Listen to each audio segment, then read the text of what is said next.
উন্নত চিকিৎসার জন্য আজ মধ্যরাতে অথবা কাল সকালে লন্ডনের উদ্দেশ্যে কাতার এয়ার অ্যাম্বুলেন্সে করে নেওয়া হবে বিএনপি চেয়ারপারসন বেগম খালেদা জিয়াকে। ডাক্তার সহ সঙ্গে থাকতে পারে ১৪ জন, জানিয়েছেন বিএনপি চেয়ারপারসনের ব্যক্তিগত চিকিৎসক ডক্টর AZM জাহিদ।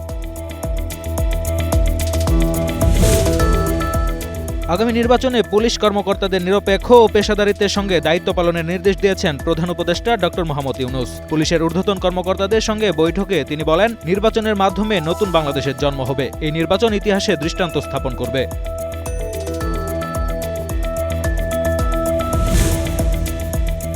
অন্তর্বর্তী সরকারের গঠন ও শপথ বৈধ বলে হাইকোর্টের রায় বহাল রেখেছেন আপিল বিভাগ। ৭ সদস্যের আপিল বেঞ্চ হাইকোর্টের রায়ের বিরুদ্ধে করা লিভ টু আপিল খারিজ করেন। পূর্ণাঙ্গ রায় প্রকাশের পর আদালতের পর্যবেক্ষণ সম্পর্কে বিস্তারিত জানা যাবে।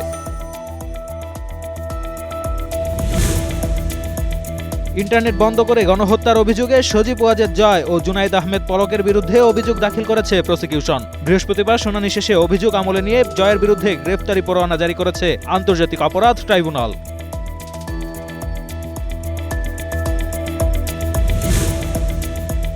ফিলিস্তিনি সশস্ত্র গোষ্ঠী হামাস ও দখলদার ইসরায়েলের মধ্যে চলমান যুদ্ধবিরতির দ্বিতীয় ধাপ শিগগিরই শুরু হবে, জানিয়েছেন যুক্তরাষ্ট্রের প্রেসিডেন্ট ডোনাল্ড ট্রাম্প। গত ১০ অক্টোবর যুদ্ধবিরতি শুরু হলেও ৫০০ বারের বেশি চুক্তিটি লঙ্ঘন করে হামলা চালায় ইসরায়েল।